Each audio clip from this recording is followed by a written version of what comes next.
Para mim, ele, Recupero, foi o grande sacerdote do Plano Real. Mais tarde, nós tivemos a grande ajuda do ministro Ciro Gomes. Mas naquele momento, isso é que o povo brasileiro não sabe. Porque, de repente, também se eu for ler a história do Plano Real... Então, eu gostaria de tentar fazer com que as pessoas se lembrem do contexto do Plano Real. O contexto do Plano Real foi o mais desfavorável possível, né? Se você pensar bem, antes do Plano Real, nós tínhamos tido um número grande de planos. Dependendo do que você considera um plano, né? Que alguns são considerados mais amplos do que outros, nós tivemos 7, 8 planos, vários deles, 2 deles, com mudança da moeda. E todos tinham fracassado. E a verdade é que a maioria desses planos tinham acontecido em condições políticas muito mais favoráveis do que aquelas que o presidente Itamar Franco teve pela frente. Basta lhe dar um exemplo, né? Aquele famoso plano do presidente Collor, naquela época, um pouco antes, ficou conhecido como o confisco da poupança, né? Foi um plano que, primeiro, ele conseguiu a boa vontade do presidente Sarney, que estava no final do mandato, para dar a ele todas as condições do Banco Central, antes até da transferência do governo, né? Então, ele tinha já montado toda a equipe dele e, além do mais, ele tinha a vantagem de que ele acabava de ganhar a eleição. Portanto, era um momento em que, normalmente, como você sabe, se conseguem as grandes mudanças. No entanto, foi um terrível fiasco, né? Que fez com que muita gente sofresse, né? As consequências do que aconteceu. Já no caso do presidente Itamar, é preciso lembrar que ele chegou ao poder em circunstâncias muito traumáticas, né? Porque agora mesmo vocês devem estar comemorando o aniversário do governo dele, né? Mas o impeachment do Collor tinha sido decretado pela Câmara dos Deputados, acho, se não me engano, no dia 29 de setembro de 1992. E o presidente Itamar começou mesmo, de fato, a governar um pouco depois, no dia 2 de outubro, enquanto ainda continuava o processo no Senado contra o ex-presidente Collor de Mello. Então, é preciso lembrar que eram circunstâncias traumáticas. O presidente Itamar não vinha de uma vitória eleitoral, ele tinha pela frente apenas o que se costuma chamar de um mandato tampão. Ele tinha que terminar o mandato iniciado pelo Collor de Mello, levando em conta que até o fim de dezembro ainda não tinha havido uma decisão do Senado. Na verdade, a rigor, o presidente Itamar governou em 1993 e 1994. A rigor, foram 2 anos. E é bom lembrar também que 94 foi um ano de eleição. Portanto, uma metade desse ano já estava um pouco sob a influência da eleição. Então, como se vê, era um mandato muito pequeno, né? 2 anos, né? Metade do que costumava ser um mandato normal, e, além do mais, ele não dispunha pessoalmente de uma grande maioria no Congresso, nem na Câmara, nem no Senado, né? Houve, no início, como se sabe, uma atitude de boa vontade, mas não havia uma maioria partidária, alguma coisa em que se pudesse confiar. Então, é preciso lembrar esse contexto, que as circunstâncias eram muito desfavoráveis. Um outro aspecto também que eu gosto muito de lembrar é que, na época, ninguém acreditava na possibilidade de um plano contra a inflação ter um bom resultado. Hoje em dia, todo mundo considera quase que natural, né, o que aconteceu. Né? Mas, na verdade, eu me lembro bem, porque eu já estava em Brasília, né? Ele me havia chamado, eu era ministro do Meio Ambiente e da Amazônia Legal. Na época, todos os jornais, todos os políticos, todos os empresários achavam que não adiantava, que era preciso esperar a próxima eleição, quem sabe um futuro governo, começar tudo de novo. A única pessoa que acreditou que um plano era possível foi o presidente Itamar. Então, é preciso lembrar isso. Ele acreditou desde o início e ele foi atrás dessa ideia com uma perseverança extraordinária, que, como você há de lembrar, o ministro dele, que fez, de fato, a preparação do plano, foi o quarto ministro da Fazenda. Antes, ele tinha tido três, né? O Gustavo Krause, né? O Haddad aí de Minas, né? O Eliseu Rezende e, finalmente, o Fernando Henrique. Portanto, é preciso dar o desconto desse início. Né? Ele só escolheu o Fernando Henrique já bem adiantadas as coisas, né? Quando já tinha passado uma boa parte do mandato dele. E o Fernando Henrique conseguiu criar uma equipe de primeiríssima ordem. Né? Eu acho que, sem exagero nenhum, foi a maior equipe econômica que o Brasil já teve, né? Como qualidade. Né? Desde o Edmar Baixa, aí de Minas, né? Um homem de grande maturidade, o Pedro Malan, com muita experiência, né? O André Lara Rezende, muita gente de valor, né? Gustavo Franco, Pércio Arida, enfim, figuras todas eminentes. Né? Então, essa equipe é que conseguiu organizar esse plano. Mas, logo em seguida, como você há de lembrar, havia as eleições. Em 94, era preciso tomar uma decisão, porque o candidato à presidência tinha que se desincompatibilizar do governo 6 meses antes das eleições, isto é, fins de março, começos de abril. Ora, nessa época, o Plano Real estava ainda engatinhando. Você sabe que foi apenas em fevereiro que a equipe do Plano Real anunciou a Unidade Real de Valor, a URV, né?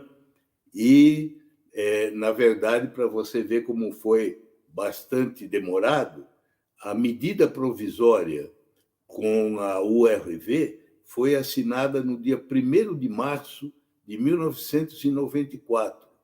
Quer dizer que só faltava 4 semanas e o ministro tinha que se decidir se ia ficar ou não. Quando ele decidiu que ia ser candidato a presidente, foi aí que o presidente Itamar me chamou, né? Aparentemente ele já tinha esse plano, né? A meu respeito, ele me convidou, eu no começo não queria, né? Eu sugeri a ele que fosse o Edmar Baixa ou o Pedro Malan, porque já estavam na equipe e eram 2 grandes economistas, né? Eu não sou propriamente economista, eu sou de uma outra área, né? Então eu tentei evitar aceitar esse posto.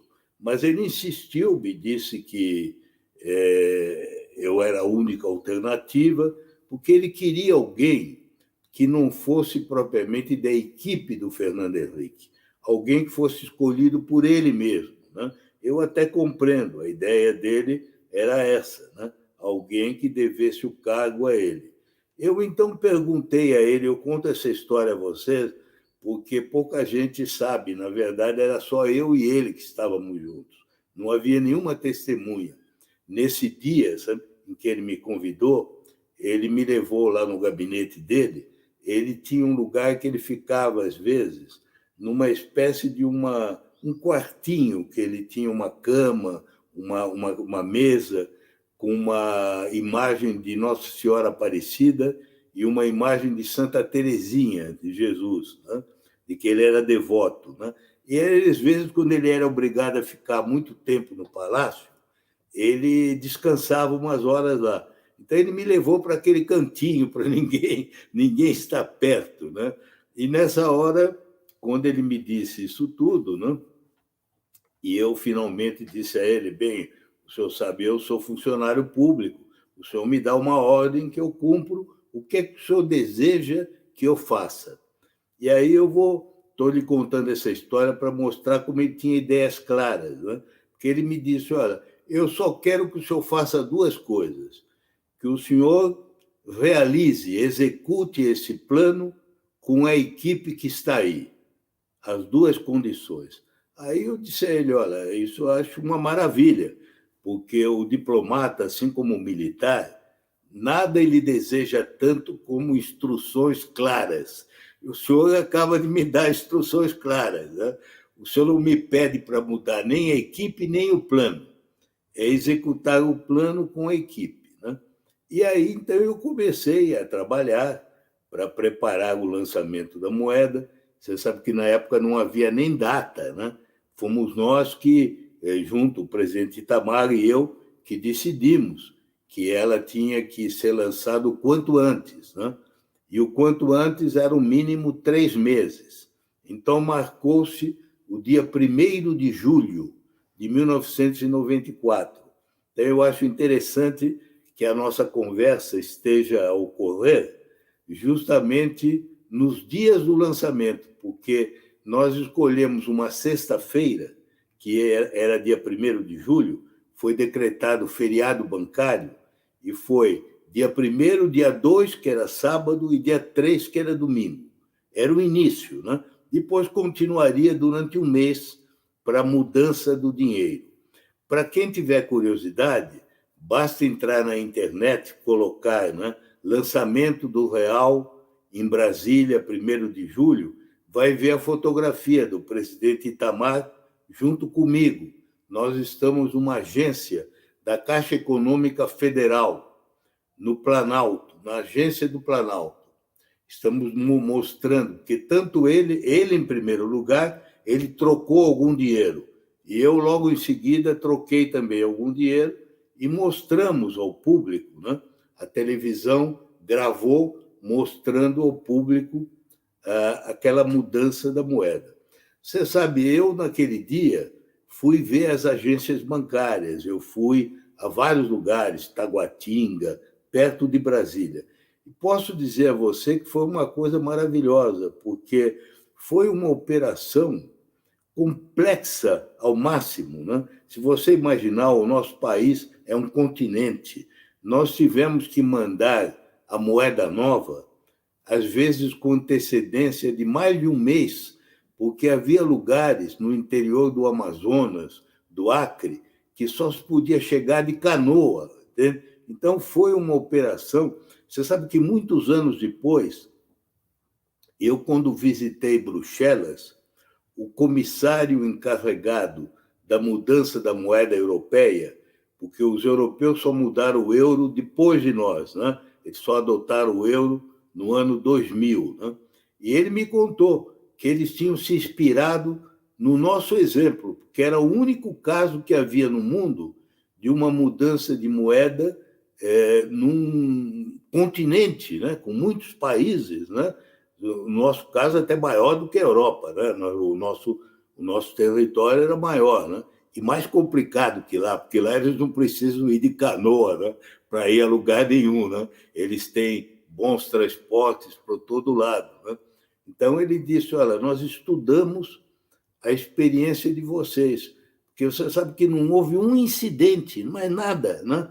Tudo correu maravilhosamente, porque, de acordo com o que o próprio presidente Itamar desejou, você sabe que a grande diferença do Plano Real em relação aos anteriores é que foi um plano em que não houve nenhum choque. Os outros planos eram choques, né? As pessoas não sabiam de nada e, de repente, descobriam, como aquela questão da poupança, que você não podia tirar mais o seu dinheiro do banco. Né? No caso do real, não houve jamais nenhum tipo de surpresa, que tudo foi anunciado com semanas de antecipação. tudo foi explicado. Nós explicamos como seria a mudança, que ia ter durante um mês, podia mudar, qual seria a taxa para converter a moeda antiga na moeda nova. Tudo estava decidido, definido, claro e explicado a todo mundo. Uma outra coisa também, como você sabe, é que o Plano Real foi diferente dos outros, porque não teve congelamento de preço, né? Não houve nenhuma tentativa artificial. Havia muito nervosismo de que podia não dar certo, né? Porque no passado não tinha dado. Como você sabe, nessa época tinha campanha eleitoral e muita gente dizia esse lançamento da moeda é uma manobra, né? É uma manobra política, não é para valer. Mas não é verdade. Nós fizemos isso porque, na verdade, ninguém mais aguentava, né? As pessoas iam ao supermercado e, na hora que compravam algum produto, já tinha mudado o preço, na hora que você ia pagar, né? As pessoas não aguentavam mais. Então, você vê, a mudança que o real trouxe foi extraordinária, né? E eu costumo sempre lembrar isso. Você compare com a Argentina hoje em dia. Hoje em dia, no Brasil, a nossa inflação de um ano é o que os argentinos estão tendo em um dia. Você imagina se nós não tivéssemos feito o Plano Real? Nós estaríamos como eles ou piores do que eles, né? Então, por isso é que eu fiquei muito satisfeito com esse seu convite do Memorial da República e de falar nesse testemunho em homenagem ao presidente Itamar, porque eu quero aqui repetir muitas vezes, entende? O Plano Real só existe graças a ele.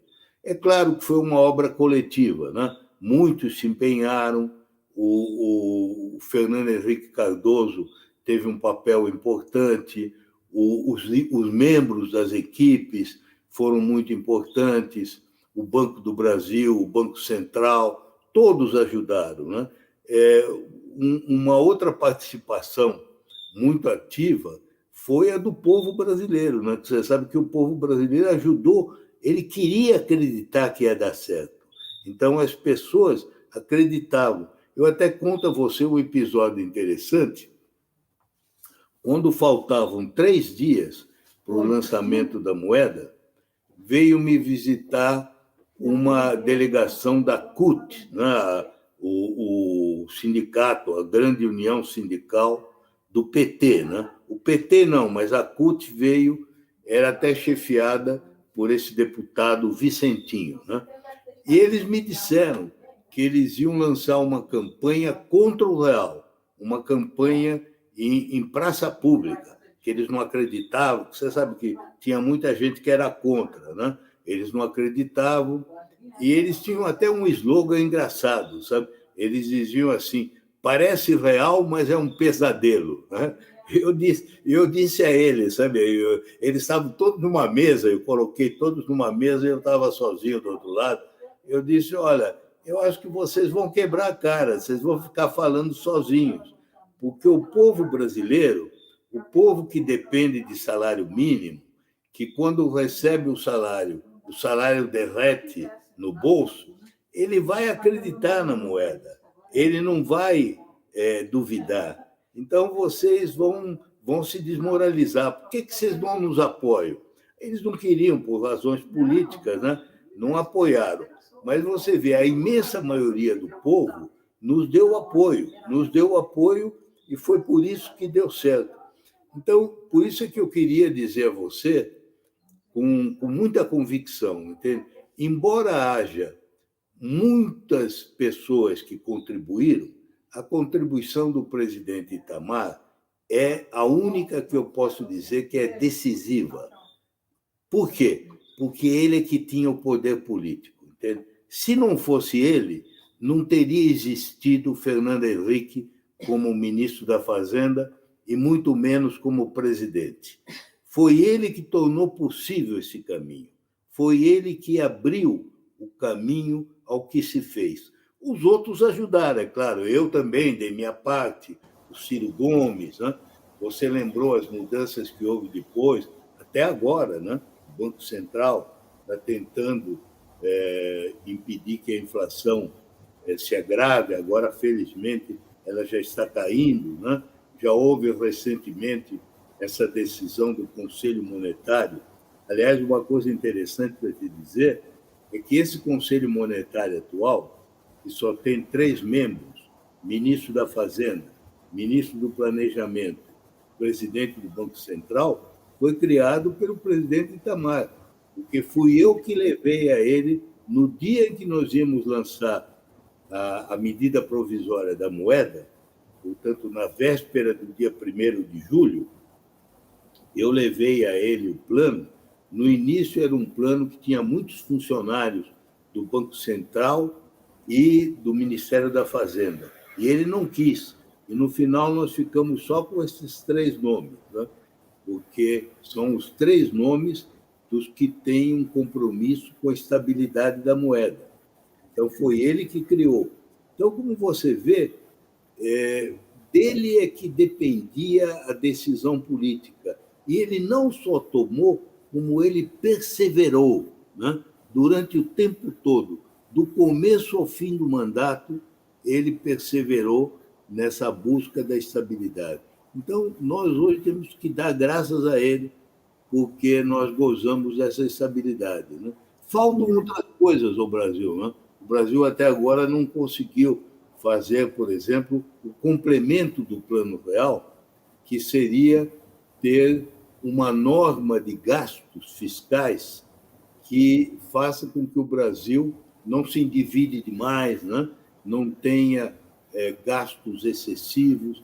Nós até hoje estamos, como você sabe, batalhando para isso, ainda não chegamos a um resultado. Mas nós percorremos um largo caminho.